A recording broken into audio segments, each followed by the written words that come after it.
نحمده ونصلي على رسوله الكريم أما بعد فأعوذ بالله من الشيطان الرجيم بسم الله الرحمن الرحيم والليل إذا يغشى والنهار إذا تجلى صدق الله العظيم سورة الليل مکی سورت کی نبی علیہ السلام دا ہجرتنا اولاد نازل دی سورت دا سورت اللیل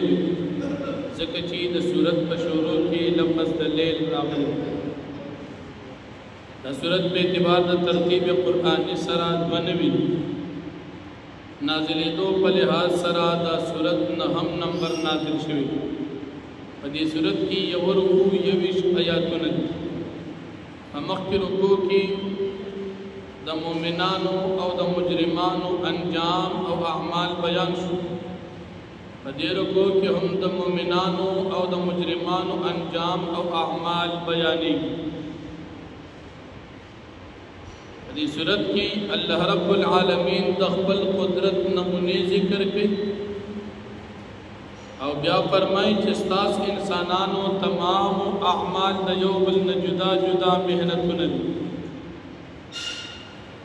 یا دا دو کسانو تذکرہ دا چی او نیک انسان دی او بل بد انسان دی شان نزول دا دی صورت ناصر مکہ مکرمہ کی تو مالدار خلق کو سیدل چی دوارو اللہ دیر مال ورکڑ دا یو نمو حضرت ابو بکر صدیق رضی اللہ عنہ او دا بل نمو امیہ بن خلف دا دیر مالدار ابو بکر صدیق رضی اللہ عنہ دا ابتدان سخیو مال بین اللہ دا رضا دا پارا خرچ کو ابو امیہ بن خلف دا وخنا شم او بخیلو ابو بکر صدیق رضی اللہ عنہ طول مال دا اللہ دا رضا دا پارا قربان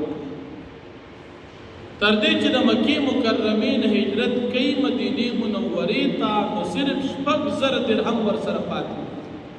ان طول مال ختم کری زگہ با مکہ مکرمہ کی با مسلمانانو باندی حالات دیر جات سخت سنگ چی مسلمانانو تا اعمال تکلیف ہو درشان مسلمانانو تا دا فقر و فاقیر تکلیف ہم زیاد ابو بکر صدیق رضی اللہ عنہ وہ غلامان واقستل او دا اللہ دا رضا دا فار آزاد کری غلام دا پمال کی دیر قیمتی سیزی دا غلام عمر قیمتی مقبل سیزنو لکہ انسان اقستل کافران نچکم گیر شی یا دا مسلمانان نکم گیر شی دا بے واقست دا بے آزاد حضرت بلال حبشی رضی اللہ عنہ اگا ہم ابو بکر صدیق سے اخست او بے آزاد کرو ندقبل مال خرچ اللہ جل شانہ دا دو حال بیانے دا امیہ بن خلف حال بیانے ابو بکر صدیق رضی اللہ عنہ لمن دا دنیا او دا آخرت دا دوارو کامیابی او نجات ورک امیہ بن خلف دا لمن آسانتیات انگے طرف تا پیدا کو دید دین اسلام دشمن دی عقیدیم دا اللہ دا یوالی ندا مچے دی کل مرشی دل برد دا مال حس قسم پیدا ورنکی امیہ بن خلف تا وجہ چاوی لگ خرچہ کوا صدقی کوا اخیرت با دی خشی دوی اخیرت چرتا دی او که مثال استاسو خیال چه اخیرت ستنو چه زلال شم ما سر دومر دیر مال لی چه زما جنت تارو ضرورت نرازی ما سر دومر دیر رسدی چه بس زما دا پارا دا دیر زبا جنت سکو نو دا دومر بدبخت انسان ابو بکر صدیق رضی اللہ عنہ تا اللہ اغا مقام ورکو چه پا دنیا کی وطا اللہ پاک دا جنت خوشخبری ورکو امیہ بن خلف اللہ پاک پا بدر کی بی ایمانا مردار کو اللہ جل شانہ دا دغی دو حضرات و مبارکی دا صورت نازل دا مومن صفت بیان کو او دا کافر مدمت بیان کو دا مومن کامیابی او دا غد طریقی تابداری بیان کرا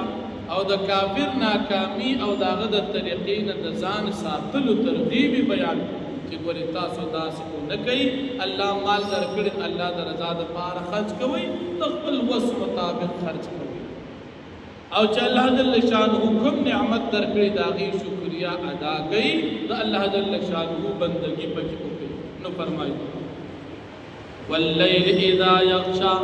او قسم دی پشپ باندر کله چې دا شپه راخوره شي والنهار اذا تجلى او قسم دی په ورځ باندر کله چې دا روښانه شي وما خلق الذکر والانثى او قسم دی په هغه ذات باندې چې پیدا کړي دي نارینه او زنانه ان سعیکم لشتى یقینا ستاسو کوشش او محنت دا مختلف دي اما من اوتی اعطا واتقا فسر وسوک چاگا مال ورک صدقی اکڑی او تقوی اختیار کرا لکه ابو بکر صدیق سے وصدق بالحسن او تصدیق اکد اللہ دا یو والد کلمه فسنو یسره للیسرا پس من باسانی پیدا کدتا آسان لاردتلو واما من بخل واستغنا اور وسوک چاگا شمتو کوزان بی پرواکو وکذب بالحسنى او تکذیب وکد الله د یو والد عقیدی فسنیسره للعسرى پس من به اسانی پیدا کو د پاره سخت او تنګې طرف ته دتلو وما یغنی عنه ماله اذا تردى او پیدا باور نکی د تر د مال کله چې دی پکند کې پروزی د جهنم تزي اعمال به بکار نه نشي دا مومن با حلال مال پکار راځي صدقې کړي به پیدا ورکړي خو د کافر او د کافر مال اس قسم سیس پکار نه راځي ان علینا للهدى یقینا زمن فزما لا رخودل وان لنا للاخره والاولى او یقینا زمن فقبضه کی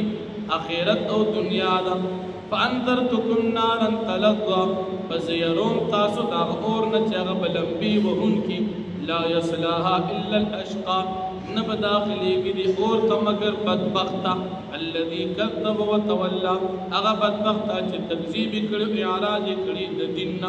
وسيجنب الاتقى او زرد چې من بتلري او ساتو متقي او پرهیزګار انسان